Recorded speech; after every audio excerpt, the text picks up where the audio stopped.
காலகட்டத்தில் எப்படி இருக்கீங்க? நல்லா இருக்கீங்களா? நீங்க இந்த போர் அடிக்கிறத பார்த்துருக்கீங்களா? நீங்க பார்த்துருக்க சந்தர்ப்பங்கள் அதாவது அந்த காலத்துல என்ன பண்ணுவாங்கன்னா, அந்த வயல்ல இருந்து வரக்கூடிய அந்த நெல்லோட சேர்ந்த அந்த வைக்கோல எடுத்து போட்டு, அது மேல ஒரு மாட்ட அப்படி சுத்தி கொண்டு வருவாங்க. அந்த மாடு நடக்கும் பொழுது அப்படி நெல்லெல்லாம் கீழ விழுந்துரும். கடைசி நெல் எடுத்துட்டு போவாங்க.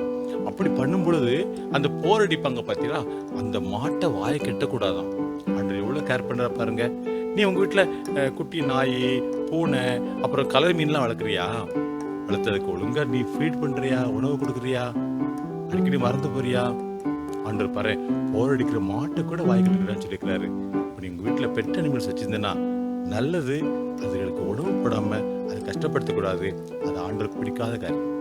புரிஞ்சுட்டீங்களா?